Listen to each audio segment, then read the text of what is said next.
Ceci est un livre audio autogénéré par Google. Couverture 1. Turquie. Istanbul. Vue de la ville depuis le 19e étage du Mercure Hotel Aquarelle, 1997, 35x 50 cm.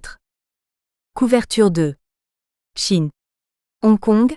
Vue de Kowloon depuis le 33e étage de l'immeuble de Swire Properties Aquarelle, 2005, 25x 35 cm. L'auteur. Né en 1951 à Versailles, professeur, Nicolas Rousseau vit et travaille actuellement près de Neuchâtel en Suisse. Très jeune déjà, il s'intéresse à la littérature et à la philosophie, ainsi qu'à l'histoire des civilisations. Titulaire d'un doctorat ès-lettres, il a étudié les idées sur le langage que développent des auteurs des Lumières tels Condillac et Diderot. Il pratique lui-même diverses formes d'écriture puisqu'il a notamment publié 2 recueils de textes poétiques, D'un mot d'amour la mort, Paris Editions Saint-Germain-des-Prés, 1990, et Ce beau désert du monde, Genève Slatkin, 1998. Il puise une large part de son inspiration dans les divers déplacements qu'il entreprend, et qui l'ont déjà conduit à visiter plusieurs régions d'Afrique. En témoignent ses récents livres d'Eladrar Otagan. Itinéraire mauritanien, Paris l'Harmattan, 2002, et Au soleil du Mali, Paris l'Harmattan, 2006, ouvrages tous deux illustrés par peintre suisse Aloïs Pergaud. Entre-temps, cela toujours en collaboration avec le même peintre, il a encore publié un récit de voyage consacré à l'Iran, Petit tableau persan. Je t'écris d'Iran, Paris l'Harmattan, 2005. Son dernier livre s'intitule Mosaïque africaine, un ensemble de portraits préfacés par Jean Ziegler, Paris l'Harmattan 2007. L'illustrateur. Né en 1938, Aloïs Pergaud vit et travaille également dans le canton de Neuchâtel. Il s'est vite voué à la peinture.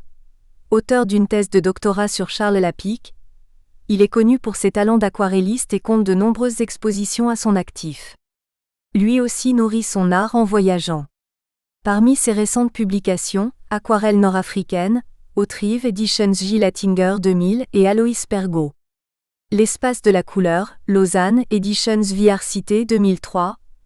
Un ouvrage publié à l'occasion de la rétrospective que le Musée des Beaux-Arts de Neuchâtel a consacrée à l'ensemble de son œuvre. Ses derniers thèmes d'inspiration, il les a notamment trouvés en Orient, l'Égypte et la Turquie, Hong Kong, Bali. Je dédie ce livre à ma famille, et en particulier à mes 3 enfants, Guillaume, Antonin et Morgane, qui l'aidera peut-être à comprendre pourquoi leur père les a si souvent quittés pour voyager en Asie. Les divers séjours que j'évoque ici s'étalent entre 1986 et 2006. Les faits qu'il relate renvoient tous à des expériences vécues. 1. Le passé me résiste. Ma vie va vers l'Asie. Bien sûr que je suis né en France, mais de mes premières années je ne retiens qu'un très vague souvenir, et chaque fois que j'essaie de me les rappeler plus précisément, rien ne vient. Rien. Si, quelques impressions, quelques images, toutes liées à des sensations concrètes. Des parfums de fleurs mouillées, des vues de ciel nuageux ou de lacs agités, des saveurs de fruits mûrs, des bruits de trains et de bateaux, les caresses d'un vent tiède sur mon visage. C'est après coup que je ramène tout cela à des paysages asiatiques. Durant ma jeunesse, j'ai peu voyagé. Mes parents menaient une vie très sédentaire, d'autant plus qu'à l'époque, s'embarquer vers des destinations lointaines coûtait cher. Ils ne pouvaient que s'offrir des vacances sur la Côte d'Azur ou en Bretagne, et encore. Sans doute que l'âge venant, je perçois ma petite enfance comme un monde de plus en plus lointain, voire fantastique, celui de miniatures persanes, d'ombres chinoises, d'étampes japonaises. Comme si elles ne pouvaient se concrétiser que dans l'univers le plus irréel qui soit. L'un de mes plus anciens souvenirs, les feux d'artifice lors d'une fête de nuit au château de Versailles. Chaque fois que j'y repense, je m'imagine en train d'assister à un cortège du Nouvel An vietnamien, pétards assourdissants, dragons qui ressemblent aux animaux fantastiques du bassin de Neptune, figurants grimés qui auraient pu accompagner le roi Soleil. Je les vois comme des courtisans déguisés en mandarins lors de telle ou telle majestueuse réjouissance. J'ai même souvent fantasmé sur ma naissance. Serais-je venu au monde déjà doté d'une vie antérieure ? Non pas que je croie à quelque transmigration des âmes. Mais peut-être que certains de mes ancêtres sont partis vers l'Est, et que j'en aurais gardé une certaine réminiscence ? Les Européens ont longtemps trouvé là leur espace d'expansion. Il pouvait le pénétrer facilement, à pied ou à cheval. Je sais aussi qu'un de mes aïeux a vécu en Nouvelle-Calédonie, que mon propre grand-père y est enterré.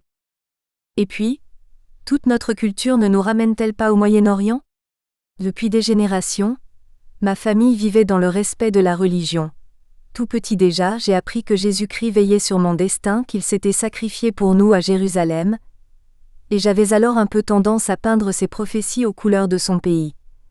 Nous irions bientôt séjourner dans des oasis de verdure, y vivre d'amour et d'eau fraîche, sans autre souci que celui de laisser venir à nous des petits-enfants aux pieds nus. Parfois, je cherche même à m'imaginer le nourrisson que je fus. Sûrement un bébé semblable à tous les autres, passant le plus clair de son temps à dormir ou à téter, à vagir au fond de son berceau tel un petit Jésus dans sa crèche. À consulter les rares photographies qui me restent de cette époque, je ne remarque vraiment rien qui ait pu attirer l'attention sur moi, petit membre potelé, frimousse un peu fripé, une poignée de cheveux raides au sommet du crâne. Un être qui me paraît si étranger que là encore, je le crois sorti d'un autre monde. Je pense ainsi à ces nouveau-nés que les femmes du Laos tiennent serrés contre leur dos, enroulés dans un tissu de couleur, seuls dépassent leur petite tête chauve qui ballotte de droite à gauche au rythme des pas réguliers de leur mère. Je songe encore à ces gigantesques pouponnières dont le gouvernement chinois s'est si longtemps glorifié, avant qu'il commande aux familles de ne faire plus qu'un seul enfant. Et je ne peux oublier ces slums des grandes villes indiennes où pullulent les bambins en haillons, avec parfois des mouches autour des yeux. Une image plus forte encore, celle de ce minuscule bébé qu'une jeune mendiante entourait de ses bras dans une ruelle du vieux Delhi, plutôt sa sœur que sa maman. Il avait le nez pincé, les paupières fermées, le front bleuâtre, à se demander s'il respirait encore. C'est du reste en Asie que j'ai particulièrement remarqué combien les deux extrémités d'une vie peuvent se rejoindre. Là-bas, certains vieillards semblent se ratatiner bien plus vite qu'ailleurs, leurs visages se plissent à l'extrême, leurs doigts se recroquevillent. Ils passent leur journée à téter leur pipe en regardant tomber les pluies sans beaucoup parler, leur corps perdu dans un grand fauteuil d'osier. Leur dépouille tiendra dans un cercueil miniature. À peine né, serais-je donc déjà mort ? Pas si vite. Comme chacun, j'aimerais vivre aussi longtemps que possible, faire du yoga, me nourrir de plantes qui améliorent ma longévité, recourir aux médecines traditionnelles chinoises. La grande vieillesse ne m'effraie pas, pour autant qu'elle m'épargne de graves infirmités. Ces centenaires dont je viens de parler, qui me dit qu'ils n'ont pas atteint une rare sérénité d'esprit, une conscience plus aiguisée de l'évanescence des choses ? Les tragédies de l'histoire les ont peu changées, elles ont passé, ils demeurent. C'est peut-être cette vérité qu'ils pourraient m'apprendre, à moi dont la première jeunesse s'est aussi déroulée dans une époque marquée par la mort. Le monde sortait à peine de la guerre la plus destructrice qu'ait jamais connue l'humanité, une guerre dont mes parents parlaient fréquemment. L'Inde et l'Indonésie se remettaient tout juste des horribles plaies de leur décolonisation, l'État d'Israël se créait dans la douleur, la Chine venait de se livrer corps et âme au pouvoir de Mao, la Corée en finissait pas de saigner, les Français peinaient contre le Viet Minh, les Américains venaient de priver l'Iran de sa liberté. Vous me direz que je reconstruis ma petite enfance au gré de mes pensées d'adulte. En cette période d'après-guerre, je devais plutôt vivre dans la plus parfaite insouciance. Oui, tous ces événements du début des années 1950, je ne les ai connus qu'à distance, comme s'ils se passaient dans un autre monde. De cette époque, je garde surtout des souvenirs de paix, jeux tranquilles, siestes réparatrices, promenades en famille dans la nature, bref, des journées sans relief et qui se ressemblaient beaucoup. Tout ce que je me rappelle de plus précis, c'est en fait ce que mes proches m'ont rapporté. Rien d'original, quelques mots d'enfant, quelques belles bêtises, de solides petites peurs, par exemple celles que m'inspiraient les pommes de pin. Mais comment parler de son passé lointain sans être tenté de meubler ces pages blanches qu'il nous offre, de conférer rétrospectivement à sa vie une trajectoire qui se tienne, en l'occurrence celle d'un cheminement vers l'Est, là où chaque jour le soleil se lève. Eh oui. Petite consolation face au temps qui passe sans retour, j'aime penser que plus mes jours avancent ainsi vers le soir, vers l'Orient, plus ils me rapprochent d'un nouveau matin. Les vertus du décalage horaire. 2. Je rêve à un ailleurs. Comme presque tous les petits-enfants, j'ai très tôt rêvé de voyage. Non pas que mes parents m'aient imposé une vie confinée, dont je n'aurais pu m'évader que par l'imagination, je crois plutôt me souvenir qu'ils me laissaient une certaine liberté, Et c'est justement elle qui aura stimulé mes désirs de dépaysement. Plus vous sondez votre proche environnement, plus vous souhaitez en savoir davantage. Des rues sans fin, des cours sombres, des caves fermées, des terrains vagues, des bosquets en désordre, des fabriques désaffectées, autant de paysages qui ont attisé mon envie de leur chercher un prolongement. Sûrement parce qu'émanait d'eux une certaine monotonie, très particulièrement propice à la rêverie. Peut-être aussi qu'ils dégageaient tous un certain mystère. Pour un petit garçon qui ne connaît encore rien du monde, tout peut se révéler étrange. Cette large avenue qui finit dans la campagne, vers quel pays mène-t-elle ? Qui habite cette grande maison aux vitres cassées, aux volets clos, à la cheminée bancale ? Que cache cet immense mur recouvert de 1000 graffitis, et contre lequel il est défendu d'uriner ? Comment survivent tous ces chiens errants ? D'où viennent tous ces ouvriers aux cheveux crépus qui s'agglutinent le soir dans les brasseries ? Bref, vous commencez à vous dire que le réel va au-delà de ce qu'il vous montre. Vous imaginez maintenant d'autres rues, d'autres maisons, d'autres jardins, d'autres visages. Mais à l'âge que vous avez, difficile de savoir en quoi va consister ce nouveau monde. Vous commencez tout juste à apprendre à lire, vos parents ne veulent pas la télévision, ils estiment qu'elle remplirait votre esprit d'images inutiles. La solution ? S'évader de votre quotidien en surexploitant tout ce que lui-même vous offre. J'ai aimé entr'ouvrir les portails d'entrepôts abandonnés, arpenter ma ville jusque dans ses banlieues les plus reculées, regarder à travers les interstices des palissades de chantier, scruter un buisson jusqu'à en percevoir les moindres détails, la fine nervure des feuilles, les creux de chaque branche, les minuscules insectes qu'il peut héberger. J'ai même passé des heures à observer comment se débrouillent les escargots. J'en rassemblais plusieurs dans un gros cajot tapissé d'herbe, je suivais leur chemin de bave, j'étais notamment fasciné par le balancement délicat de leurs toutes petites cornes. Tout cela me comblait assez pour que je ne souhaite pas de distraction plus dépaysante. Je n'en voulais nullement à ma famille de ne pas projeter de longs voyages. Quand je me remémore ces moments, j'en viens presque à penser que j'avais déjà atteint là une certaine sagesse, celle de ces vieux orientaux qui passent leur existence à explorer leur petit jardin aux 1000 recoins. Un univers dont jamais ils ne se lassent, aussi riche à leurs yeux que le vaste monde. Certains de mes amis actuels n'en reviendront pas. Tout jeune, je me méfiais même des voyages. Avant le départ, votre esprit commence déjà à se sortir de la réalité. Le voilà projeté dans l'avenir, accaparé par toutes les images dont votre futur périple ne cesse de l'encombrer. Bref, vous n'êtes pas encore parti que vous ne pensez à plus rien de concret, sinon à tout ce que doit contenir votre valise. Ces quelques jours de préparatifs vont vous faire manquer le dépaysement le plus fort qui soit, celui que peut apporter un regard reposé, tout entier concentré sur le moment présent. Et pendant le voyage, que de choses à avaler d'une seule traite. Quand je voyais défiler le panorama à travers la vitre du train qui emmenait ma famille en vacances, je ressentais comme une nausée. J'attendais impatiemment les arrêts dans les gares. Tout reprenait une allure normale. Je pouvais alors réveiller mon imagination, la laisser filer au gré de paysages devenus enfin maîtrisables. Une Micheline toute rouillée qui n'a certainement pas quitté son hangar depuis la guerre, des bancs de métal vert que blanchissent les crottes d'oiseaux et où s'enroulent quelques tresses de lierre. Une salle d'attente aux murs recouverts d'affiches touristiques multicolores, un passage à niveau dont la barrière ne descend que par à-coups. Arrivé à destination, j'éprouvais encore le même vertige que durant le trajet. Des villes animées, des maisons neuves, des sites surencombrés, je désespérais d'apprivoiser tout cet environnement nouveau, surtout sachant que notre séjour ne durerait pas. Seul le spectacle de la mer m'offrait de quoi renouer avec mes rêves. Ce ressac régulier, ces vagues qui semblent quasi immobiles, cet horizon plat et vide, tout cela me rassurait. Je retrouvais là un univers à la fois stable et recomposable en permanence, celui des petits buissons de mon quartier. Je me régalais aussi des détails de tels coins de plage, bouts d'algues, débris de coquillages, bulles éparses, trous de sable où vont s'enfouir 1000 animaux mystérieux. De là vient peut-être mon goût pour les bateaux. D'abord de minuscules radeaux que je confectionnais à l'aide de bois mort, puis ce modèle réduit de voilier que je faisais voguer sur toutes les flaques d'eau disponibles. Enfin, un petit canot à moteur, il allait naviguer jusque dans la baignoire de notre appartement.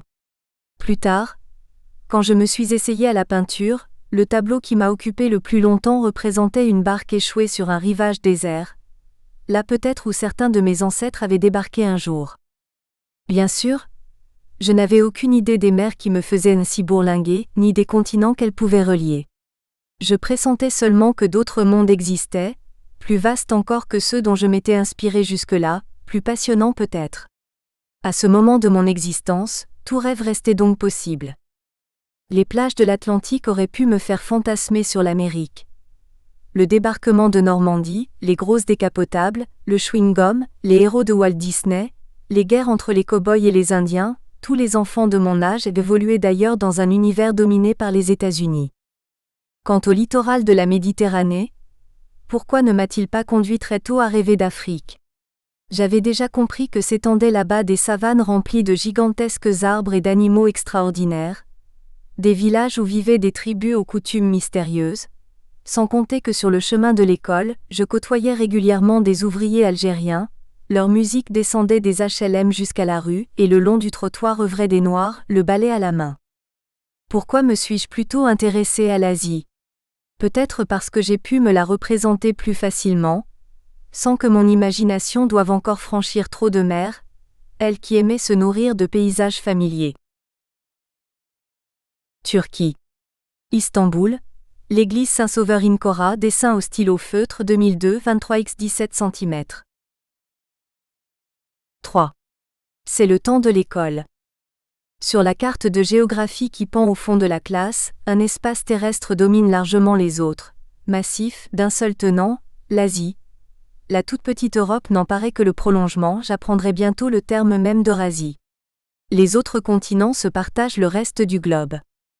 Quand de sa baguette en bois, l'instituteur vient repérer certains pays désignés tels capitales, le regard de ses élèves retombe immanquablement sur cette immensité de terre que bordent tous les océans qui va du pôle Nord à l'équateur et où se montrent toutes les zones géologiques, chacune avec sa couleur spécifique, du vert clair au brun foncé, des plaines, des déserts, des montagnes. Dans ses leçons, notre maître n'oublie pas de mentionner la récente conquête de l'Everest, un sommet qui constituerait rien de moins que le toit du monde. Il explique aussi que les Chinois considèrent leur propre pays comme le centre de la Terre, l'Empire du Milieu, ainsi le désigne-t-il parfois.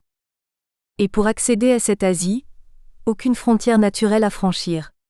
Imaginez combien les échanges s'en sont trouvés facilités, et cela très tôt, à une époque où l'Afrique demeurait encore largement inexplorée, où l'Amérique et l'Océanie ne figuraient sur aucune carte. Bref, j'ai vite commencé à regarder vers l'Est. En plus, dès nos premiers exercices de calcul, j'ai appris que nos chiffres nous les tenions directement des Arabes, et que c'est aux Chinois que nous devions l'invention même de l'écriture. Maintenant encore, quand j'entends un calligraphe oriental parler de son art, me reviennent toujours en mémoire ces longues leçons où il nous fallait dessiner toutes les lettres de l'alphabet, une par ligne à la plume, en caractères pleins avec les majuscules à l'anglaise s'il vous plaît. Et malheur à celui qui n'arrondissait pas assez son trait ou qui faisait un pâté, il devait réécrire toute sa rangée. Jusqu'à l'adolescence, j'ai encore passé des heures entières à recopier à la main des fables de La Fontaine, en m'appliquant à la tâche comme si chaque page avait valeur d'un petit tableau. Puis, est venu le temps de la lecture. Comme presque tous les enfants de mon époque, je me suis d'abord immergé dans les bandes dessinées, d'accès plus facile, l'image permettant de comprendre le texte. J'ai tout de suite préféré celles dont la trame me semblait impliquer une certaine vraisemblance. Peut-être parce que mon imaginaire s'était jusque-là élaboré au seul contact du réel. J'ai modérément vibré aux aventures de Mickey ou de Spirou, qui me paraissaient aussi vides que le sont encore pour moi aujourd'hui les récits de pure fiction. En revanche, quel plaisir à découvrir Tintin, dont tous les albums peuplaient la bibliothèque de ma grand-mère. Chez Hergé, pas d'animaux qui parlent, d'exploits abracadabrants, de paysages fantastiques, rien qui rappelle les dessins animés classiques. Plutôt des aventures plausibles, des personnages de chair et d'os, des décors identifiables, avec des détails si vrais que le lecteur se croit partout plongé dans sa propre vie. Bien sûr, je me doutais un peu que j'aurais peu de chance de découvrir un jour quelques trésors de Rackham le Rouge ou de partir en mission pour la Lune. Mais je restais persuadée que je pourrais rencontrer dans la rue le professeur Tournesol ou la Castafiore, et le château de Moulinsart. Il devait sûrement figurer dans une brochure touristique au même titre que celui de Versailles. Et quel infatigable voyageur, ce Tintin. Avec lui, La carte de ma salle de classe s'est progressivement remplie d'images plus précises d'Afrique, d'Amérique ou d'Asie. Et quand ce dernier continent recommençait à accaparer ma curiosité, je m'imaginais alors ces immenses déserts d'Arabie où les gens s'égarent si vite dans leurs propres traces, ce Proche-Orient dévasté par les guerres et les trafics les plus détestables, cette Chine des concessions où sévissent les coupeurs de tête et les fumeurs d'opium, cet Himalaya hanté par un abominable homme des neiges qui ne serait pas si cruel que la légende le prétend. Lorsque les bandes dessinées ont peu à peu cédé la place à des lectures plus étendues, je n'ai pas pour autant renoncé à mes orientations premières. Pas trop de contes de fées ou de romans de science-fiction, plutôt des ouvrages qui, tout en me faisant voyager, ne m'éloigneraient que modérément du monde réel. Bref, plutôt Jules Verne que Charles Perrault. Et si, avec Phileas Fogg, c'est encore en direction de l'Est que j'ai commencé ces nouveaux voyages, je n'ai pas exclu de mes rêveries tous les autres horizons. J'ai lu et relu 5 semaines en ballon, j'ai apprécié London autant que Kipling, les tribulations de Tom Sawyer ne m'ont pas moins captivé que celles de Sinbad le marin. Et Davy Crockett, j'ai insisté pour que mes parents m'offrent sa panoplie, j'ai rejoué tous ces combats avec des figurines de plastique dont je faisais la collection, cow-boy pistolet à la ceinture, soldat mexicain sombrero dans le dos, peau rouge tomahawk au poing. Mais les Indiens qu'il affrontait sur le sol de ma chambre, j'ai longtemps imaginé qu'ils venaient des Indes, Christophe Colomb saura me pardonner cette méprise. Quant aux autres Américains, ils me semblaient trop proches de moi pour qu'à la longue, leurs aventures continuent de m'intéresser. Après tout, la plupart ont émigré d'Europe, cela, je l'ai aussi appris par la lecture, en avalant d'un trait la merveilleuse histoire de Johann August Sutter.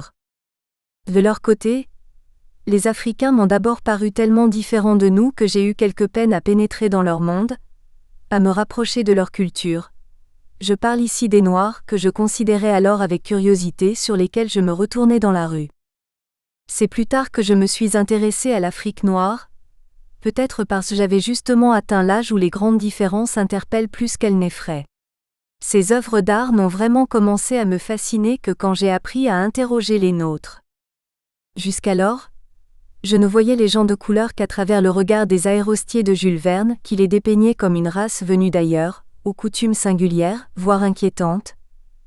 Déjà Tintin me les avait fait voir comme de grands enfants, naïfs et rageurs en même temps, prompts à se convertir autant qu'à se révolter. C'était l'époque où l'on entendait beaucoup parler du devenir des missions. Certaines venaient même de subir les pires violences au Congo. Les Maghrébins, les Égyptiens eux me semblaient venir d'un continent plus identifiable.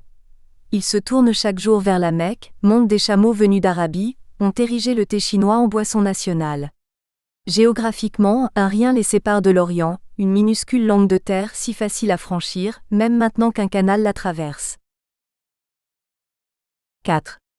De beaux projets mes choix. À l'école, j'ai beaucoup aimé l'histoire.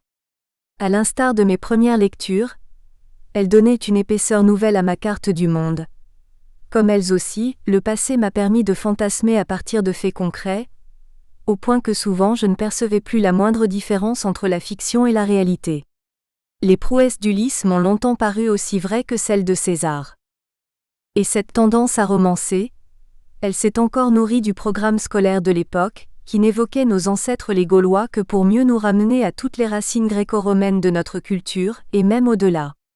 Plus vous reculez dans le temps, moins vous disposez d'informations, et voilà votre imagination qui prend le relais. Rome, la Grèce, puis la Perse, la Mésopotamie, l'Égypte, l'Inde même. Voilà les régions dont j'ai très tôt commencé à apprendre l'histoire, je devrais dire les histoires car en lisant mes manuels, je me croyais vraiment parti pour des épopées dignes de mes auteurs préférés. Alexandre le Grand. Empêchez donc de jeunes garçons d'imaginer tout et n'importe quoi à son sujet. Il a vaincu tant de pays si rapidement, il mourut si jeune, et que de mystères subsistent encore sur son caractère, sur ses intentions, sur le lieu même de son inhumation. D'autres conquérants m'ont encore fait rêver de la sorte, je ne cessais d'admirer qu'autant d'espace puisse ainsi passer sous l'autorité d'un seul homme. Ramsès II, Cyrus, Darius, l'empereur Auguste. Que devait-il posséder que je n'avais pas, quelles qualités morales, quelles aptitudes physiques? Et Attila. Quand il galopait, l'herbe cessait-elle vraiment de repousser derrière lui? Plus tard, je me suis encore interrogé sur les fabuleuses conquêtes de Gengis Khan, de Tamerlan. Si ces exploits me parlaient autant, C'est aussi que j'étais entré dans l'âge où vous spéculez sur de nouveaux horizons, quitte à secouer les anciennes habitudes, à dépasser toutes les limites admises jusque-là. À ma petite échelle, je me sentais moi-même l'âme d'un conquérant, l'avenir m'ouvrait grand ses portes, j'échafaudais des... Nous espérons que vous avez apprécié cet aperçu. Pour continuer à écouter ce livre audio sur Google Play Livres, utilisez le lien dans la description de la vidéo.